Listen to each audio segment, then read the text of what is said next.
Roda gigante, roda mundo, Roda gigante.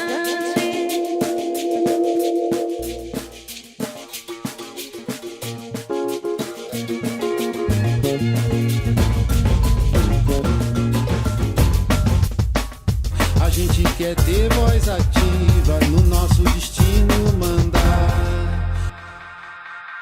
Estamos de volta com Voz Ativa, hoje entrevistando a filósofa Djamila Ribeiro.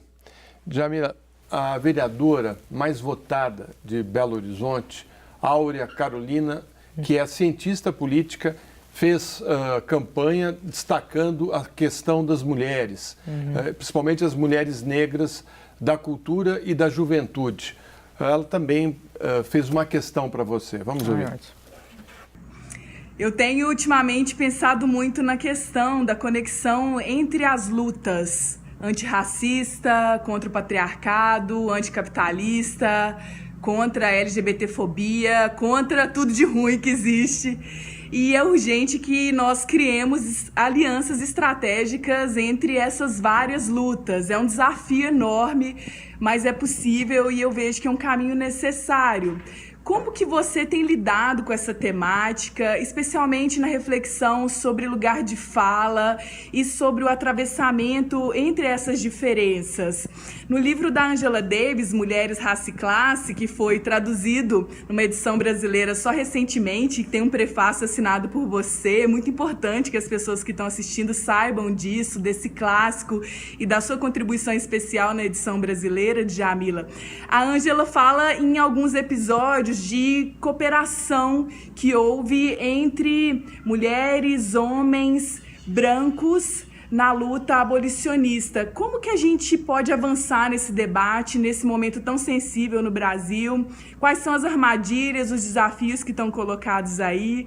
Como é que a gente pode finalmente fazer possível um processo de encontro e de reconhecimento entre essas lutas que seja saudável para todo mundo? É isso, tamo juntas, um beijo grande para você. É uma querida. Eu penso que a gente precisa, pensando, né, nessas lutas, pensar como elas estão interseccionadas. Eu acho que esse é o grande desafio, não só a Angela Davis, mas tantas outras teóricas falam, né, que não dá para a gente lutar contra o racismo, mas afirmar o sexismo, né? Porque se racismo, sexismo e opressão de classe são opressões estruturais, lutar contra uma e fortalecer outra é alimentar a mesma estrutura. Então, acho que é essa falta do olhar que muitas vezes existe e que tanto Davis, Audre Lorde, Sueli Carneiro e tantas outras falam, que os grupos acabam agindo assim. Então, o LGBT, Audre Lorde fala muito isso. Então, ela era uma mulher negra e lésbica. Ela dá o exemplo num texto chamado Não Existe Hierarquia de Opressão. Quando eu vou no movimento LGBT, dizem que eu sou negra. Quando eu vou no movimento negro, dizem que eu sou mulher. Quando eu vou no movimento feminista, dizem que eu sou negra.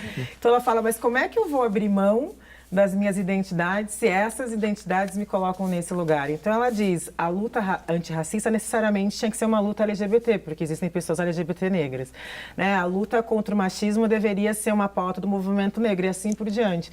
Então, acho que a grande dificuldade é das pessoas perceberem que a gente precisa interligar as lutas, porque a gente está falando de opressões estruturais, se de fato a gente quiser transformar a sociedade e não ficar mexendo aqui no meu quinhão, aqui eu resolvi, então vou oprimir aqui. Então, acho que esse acaba sendo o grande problema. E, de fato, pessoas brancas precisam discutir racismo, porque é isso que as pessoas acham que não, o lugar de fala não tem a ver com a pessoa não discutir, ela vai discutir a partir do lugar social dela. Isso, era isso que eu queria, que eu queria chegar, assim, eu sinto que existe uma dificuldade em assimilar na prática o que é o lugar de fala. Então, o que na prática é? Onde está o meu lugar de uma mulher branca? Onde é o meu lugar de fala no movimento negro? Onde é o lugar de fala de um homem no movimento feminista? Na prática, como é que isso se dá? Eu acho que é importante pensar que quando a gente fala de lugar de fala, a gente está falando de lugar social, né? Qual é a sua posição social dentro dessa matriz de dominação? Então, você como mulher branca, óbvio que você sofre por ser mulher, mas você é branca, você acaba sendo privilegiada nessa questão. Então, isso não significa dizer que você não vai lutar contra o racismo, é você pensar, sobretudo, a partir do seu lugar da branquitude, né? Porque acontece que a gente gosta de fazer vários estudos sobre os grupos subalternizados e os grupos que estão no poder não se pensam, né? Eles não se marcam. Então é importante, por exemplo, o homem branco marcar esse lugar de homem branco, porque ele se pensa universal, mas ele também é específico, ele fala a partir de um lugar, e esse lugar que ele ocupa não foi naturalmente colocado ou providencialmente fixado, é fruto da opressão de outros grupos. Então esse é o primeiro passo, ele se perceber como marcado, como privilegiado nessa sociedade, e a partir disso, como é que ele pode se responsabilizar pela sociedade, se de fato ele acredita que a gente precisa de mudanças sociais. Então, discutir a partir do lugar da masculinidade, dessa masculinidade tóxica que é ligada à violência contra a mulher. Se ele é empregador, ele emprega mulheres, ele paga salário igual. Se ele é pai, ele paga pensão. Se ele é professor, tem teóricas na bibliografia do curso dele. Como é que ele se coloca, né, de maneira do lugar dele para desconstruir essas questões. Então, não é que não vai falar, porque senão, já pensou, a gente tira a responsabilidade das pessoas brancas, que são as que se beneficiam historicamente, de se colocarem contra isso. Mas eu acho que falta estudar a branquitude, de fato, do que significa a branquitude como metáfora do poder, como diz a Grada Quilomba, né? Que branco não é uma cor. Branco é a metáfora do poder. E se marcar, entender que esses privilégios que você tem são fruto das opressões de outros grupos, e por isso que são privilégios e não direitos de todos, né? Porque a pessoa acha que ela está naquele lugar porque ela é genial, né? E não porque ela foi privilegiada, porque ela teve oportunidades para estar naquele lugar. Então eu brinco que, sabe, o cara que passou na USP, ele pensa, mas eu estudei para passar na USP. Né? Tá, mas você estudou num colégio particular, você come bem, que é importante, você faz curso de idioma, você viaja, se você não passasse aí, que eu ia falar, meu amigo, com todas essas oportunidades, mas de onde vem isso? Né? Isso não vem naturalmente, é uma sociedade capitalista, racista, machista, em que as oportunidades para esses grupos subalternizados vão ser muito menores por conta do fruto dos privilégios desses grupos que estão no poder. Djamila, além dessa marcação, né, de branquitude, de masculinidade, de cisgênero, como que uma pessoa que reconhece, de repente, que tem privilégios, ela tem que lidar com esses privilégios? O que ela pode fazer diante do lugar de privilegiado? A gente sabe que, por exemplo, você citou, a pessoa estudou, se alimentou bem, passou na USP, bacana. Ela não vai deixar de estudar, de se alimentar bem, obviamente. Então, como, enfim, minimizar esse prejuízo que os privilégios trazem na sociedade? Bom, se você é gestor público, por exemplo, na gestão da DAD, que eu trabalhei na Secretaria de Direitos Humanos, tinham políticas importantes, por exemplo, como Transcidadania, né? A Juventude Viva, voltada para a juventude negra. Então, é pensar que assim, o gestor público ele tem uma grande dificuldade. Então, ele sempre diz, eu tenho que governar para todos. E eu penso, quem são esses todos? Né? As pessoas são marcadas por gênero, por raça. Né? Então, quando você tem uma política voltada à população transexual, por exemplo, e que a época foi as pessoas criticando, falando absurdos sobre isso, mas por que uma política específica e identitária? E aí eu falo, bom, a gente vive no país onde mais se mata travestis e transexuais no mundo. Né? Quando você melhora o índice de desenvolvimento humano desse grupo, você melhora o índice de desenvolvimento humano da cidade. Né? As lutas identitárias, como eles querem chamar, não se encerram a si mesmas, são luta pela democracia, são luta para a gente, de fato, alçar essas pessoas à condição de humano. Então, quando a gente faz políticas voltadas, por exemplo, para mulheres negras e melhora a vida dessas mulheres, está melhorando a vida do país. Né? Então, eu acho que é esse olhar que faltam para as pessoas, né? Sobretudo as pessoas que pensam as políticas, né? Que sempre ficam desse modo universalista, falam, mas quem que é esse universal? Quem são esses todos? Quem são essas pessoas?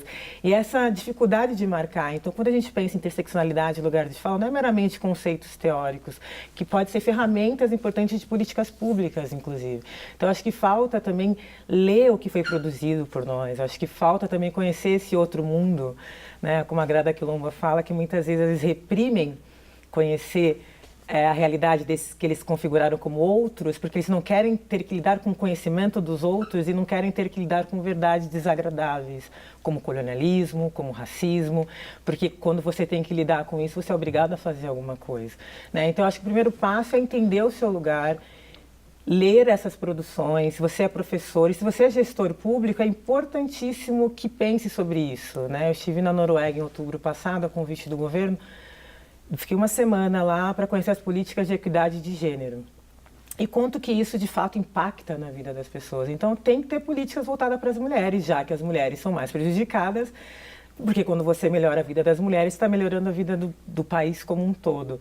Então, acho que aqui no Brasil, ainda se tem muita dificuldade de falar de raça, de marcar, por conta desse mito da democracia racial. Aí você vê intelectuais brancos falando, acabou a cordialidade. Eu falo, mas quando que existiu? Né? Vocês estão querendo implementar a guerra racial, ela já existe. A cada 23 minutos um jovem negro é assassinado. Então, falta olhar a sociedade brasileira como ela é, de fato, eu acho. Inclusive, essa questão, né, dessa resposta. Porque eu acho que existe um movimento dessas vozes, né, que sempre foram invisibilizadas. Essas vozes, elas conseguiram esse lugar de fala, esse espaço, e agora tem um movimento contrário, meio que deslegitimando esse movimento identitário, né? Usa esse termo até como forma pejorativa para dizer que o identitário interdita o debate, que o identitário impede transformações do ponto de vista de classe, que separa a luta, que divide o movimento social. Eu queria que você falasse um pouco sobre isso, sobre esse momento dessa resposta, né, dessa contranarrativa que está sendo feita em relação aos movimentos identitários e as pautas e reivindicações apresentadas por esse movimento. Cara, isso é antigo, né? O Abdias do Nascimento sofreu esse tipo de ataque, Guerreiro Ramos, Lélia Gonzalez, isso é antigo, né? Essa questão de dizer, a gente não pensa classe. Né? É porque essas pessoas pensam classe de modo separado. Para nós, discutir classe necessariamente é discutir raça, porque raça indica classe. O racismo impede a mobilidade social da população negra. Então, no Brasil, é impossível pensar classe sem pensar raça, porque as pessoas negras são pobres porque são negras. Né? Num país que foi o último das Américas a abolir a escravidão, um país que na Constituição de 1824 impediu as pessoas negras de estudar, um país que teve uma política oficial do branqueamento. Então, as pessoas têm dificuldade de entender que no Brasil não tem como a gente falar de raça sem falar de classe, sem falar de gênero. Né? Se a gente tem um fenômeno de feminização da pobreza, onde as mulheres são mais pobres, as mulheres negras ainda mais pobres, falar de gênero é falar de classe. Então, a gente está pensando essas questões de maneira interseccionada, enquanto eles estão pensando de uma maneira desassociada. Né? E isso de colocar que a gente não pensa a questão de classe, como não, né? Se eu estou falando de mulher negra, necessariamente eu estou falando de classe. Né? Acho que falta esse entendimento e de colocar a gente como se a gente não estivesse pensando em grandes projetos, quando, na verdade, quando a gente quer incluir mulheres, incluir negros, a gente sim está pensando em grandes projetos. E que não há movimento mais identitário no Brasil do que o movimento de homens brancos ricos, heterossexuais. Só falam para eles e governam para si mesmos. Identitários são eles, porque a gente está pensando numa maioria que a gente quer alargar essa universalidade, enquanto eles ficam falando de si, para si, só se leem e não olham para a maioria da população, para o Brasil profundo, de fato, né? Porque esse todos deles abstrato, a gente sabe que a grande maioria desse país é negra, que a grande maioria é de mulheres e que se esse grupo está alijado de direitos, não se estão pensando, de fato, projeto para esse país. Ana. Jamila, eu vi uma entrevista sua em que você conta que hoje você está nesse lugar muito sereno de ativismo, assim, muito tranquila, mas que você passou por fases outras que foram sofridas. Você até fala, não, mas eu fiz muita terapia para chegar nesse lugar que eu estou agora, né? Eu queria que você contasse para a gente o que foi essa transformação e em que momento você virou uma ativista. Você se sentiu de verdade uma ativista da causa da mulher negra? Esse tema sempre foi recorrente na minha casa, porque meu pai era do movimento negro, ele também foi um dos fundadores do Partido Comunista em Santos, então eu cresci nesse ambiente, indo em reunião de partido, participando de manifestação, ele era estivador, manifestação contra a privatização do Porto, então 6 anos de idade, estava lá segurando faixa, então foi uma realidade muito presente. Mas eu acho que eu senti que eu era feminista mesmo quando eu conheci a Casa de Cultura da Mulher Negra lá de Santos, que era uma ONG feminista, quando eu entendi de fato o que eu queria ser, o que eu queria fazer. E aí, essa época, realmente, eu sempre muito jovem, tinha 19, 20 anos, eu era muito brava, falava alguma coisa, eu surtava, eu queria bater em todo mundo, porque é a fase que você descobre a tua história e você fica com raiva, né, de falar, poxa, eu me odiei por tanto tempo, né, as pessoas, e aí quando você ganha aquela consciência, você fica meio... E aí eu ficava, aí um dia meu pai me chamou para conversar e falou, olha, eu sei que você tá certa, esse mundo é horrível, mas se você continuar desse jeito, com 30 anos, você vai estar doente. E na mesma semana, uma das diretoras da Casa de Cultura da Mulher me chamou para conversar e falou, olha, a gente está preocupada com você, porque todo debate que você vai, você fica... Você tem que se cuidar. E aí eu comecei a refletir sobre isso, porque as pessoas às vezes falam, mas você é calma, né? Você fala com amor. Eu falo, mas o amor é por mim. Não sou pelas pessoas, de fato, com quem eu tô ali com raiva delas, muitas vezes achando tudo um absurdo que elas estão falando, porque eu quero viver, eu tenho uma filha, então eu quero viver muito, eu quero ver minha filha crescer, meus pais morreram muito cedo, em anos seguidos, de câncer, os dois, cuidei dos dois, então o racismo adoece a gente também de várias maneiras. Então, e eu sou do candomblé, eu medito, eu tenho todas umas outras questões porque eu quero me manter sã.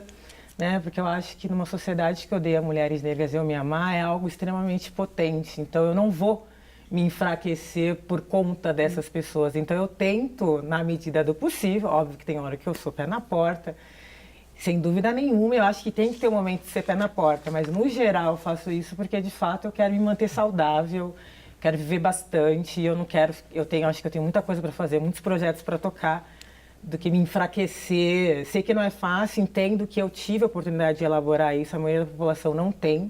Tive a oportunidade de elaborar, de ter pessoas ao meu redor. As mais velhas são muito importantes para mim nesse sentido, de segurar a minha onda, de puxar a minha orelha, de me dar colo. E justamente por isso que eu acho que tem que criar essas redes de apoio, de suporte para lidar com tudo. Uma atitude sábia e bonita, demonstrando quem você é.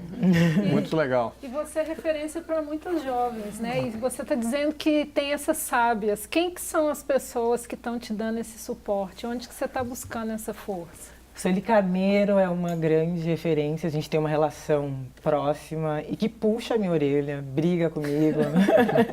E acho importante isso, tipo, puxa ali.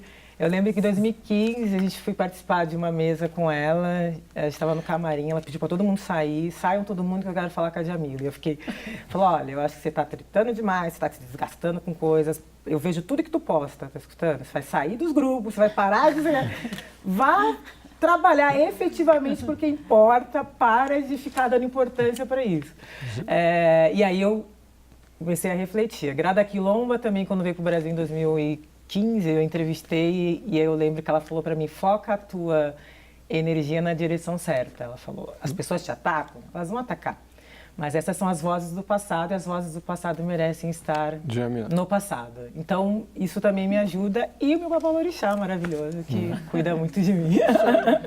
Deixa eu te falar, a Grazi está aqui, precisamos dar fala para ela, mas antes da fala para ela, porque ela está aqui quietinha, já estou olhando ela ali, eu queria chamar um VT que eu acho que é importante, depois a Grazi faz a questão. A professora Marlice Matos, que coordena na Universidade Federal de Minas Gerais o Núcleo de Estudos e Pesquisas sobre a Mulher, destaca algumas correntes do feminismo contemporâneo. Vamos ouvir. Uma primeira mudança que eu considero estrutural, eu acho que tem a ver com a ampliação, com a difusão e com um sentido de comunitarização das lutas feministas. Por que eu estou chamando atenção para esse ponto, né? Além de um rejuvenescimento e da gente ter a presença de um feminismo jovem, muito ativo, e esse ativismo foi propiciado, sem dúvida nenhuma, foi fortalecido, potencializado pelas redes sociais, pela internet, mas nós também temos uma localização e uma comunitarização das lutas feministas. Você tem hoje na América Latina e também no Brasil feminismos rurais, né? Feminismos indígenas, feminismos comunitários, né? Então, essa luta localizada, né, no campo e não só nas cidades e no mundo urbano é muito importante. Eu chamaria ainda atenção para um outro elemento muito importante, que é a agenda da luta das mulheres negras, né, que entraram definitivamente para o campo das lutas do ativismo feminista, né? Ainda que exista muita tensão nesse campo, o ativismo negro é um ativismo fundamental. E eu chamaria atenção também para um último ponto que eu acho muito significativo, que são as lutas antineoliberais, né? As mulheres na América Latina e também aqui no Brasil têm fortalecido uma luta feminista anticapitalista, né?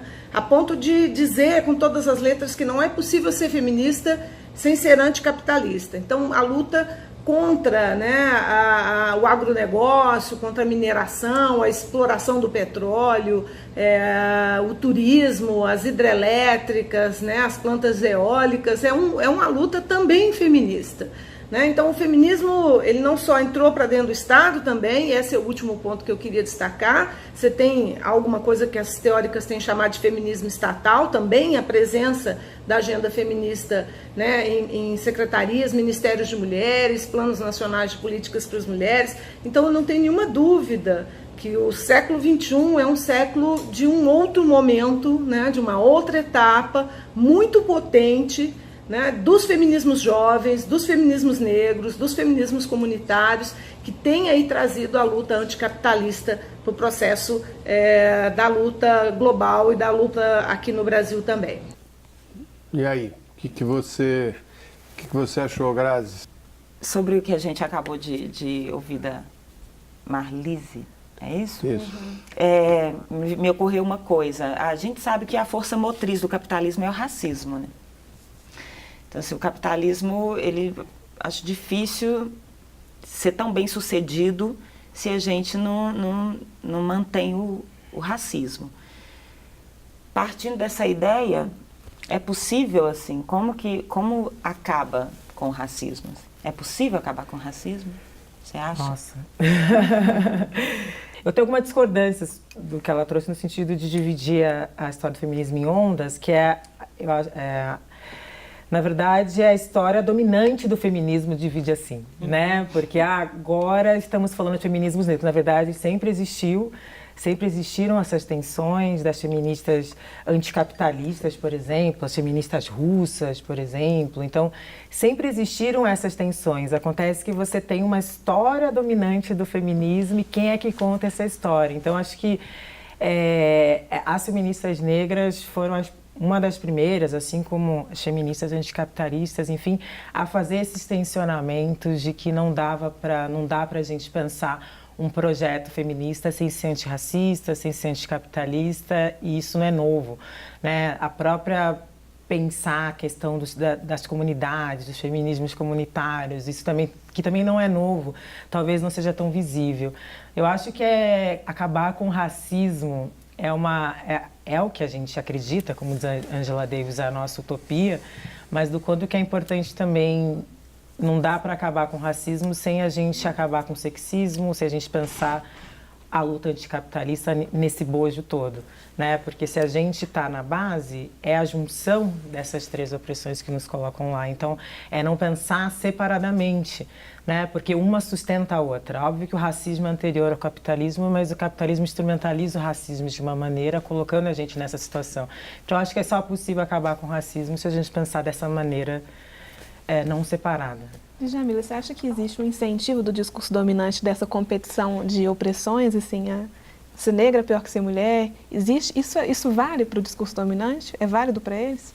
É válido porque a gente fica brigando, né, entre a gente, em vez de perceber que a gente está em barcos furados, né, todo mundo. Talvez alguns conversam um pouquinho mais em cima, mas todo mundo meio que jogando água de dentro do barco, né? E aí gera essa competição entre nós, em vez de fazer a gente pensar de maneira em que a gente interliga as nossas lutas, ou como diz a Angela Davis, de pensar nossas diferenças como fagulhas criativas e não como algo que nos separe, né? E esse discurso também que eu acho interessante de dizer, vocês estão separando a luta, e que é uma inversão lógica, a sociedade já é dividida, né? Então, o racismo, a opressão de classe, o sexismo já divide a sociedade. Basta a gente olhar qual é a cor das pessoas que moram nos Jardins, qual a cor das pessoas que moram no Capão Redondo, né? A gente, em São Paulo, existem várias São Paulos. O IDH de quem mora no Jardim é o IDH da Finlândia, o IDH de quem mora no Jardim Ângelo é o IDH dos países mais pobres, né? Então, a sociedade já é dividida. Quando a gente nomeia essas opressões, a gente quer combater uma divisão que já está posta, né? Justamente ao contrário. Agora, não te assusta um pouco esses avanços todos que nós tivemos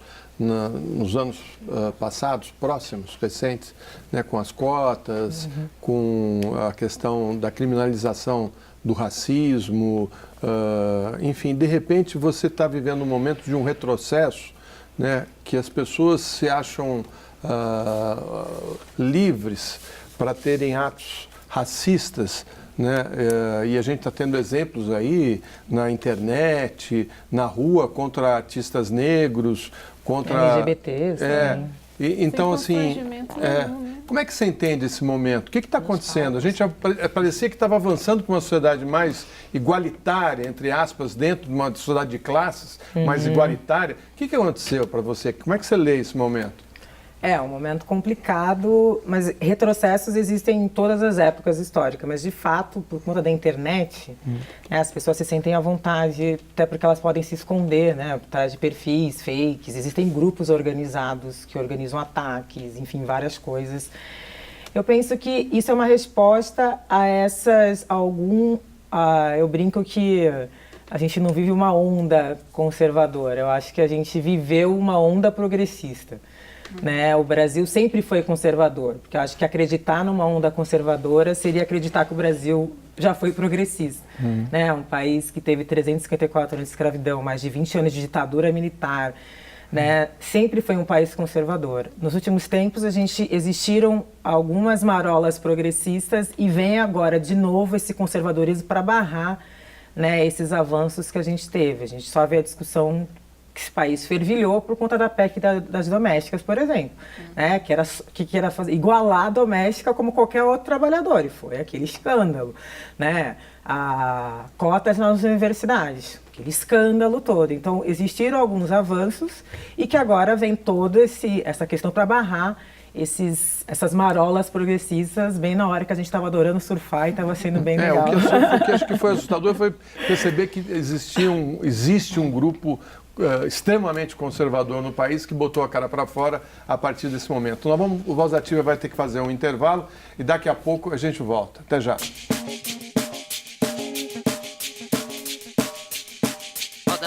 Roda gigante, roda mundo, roda gigante.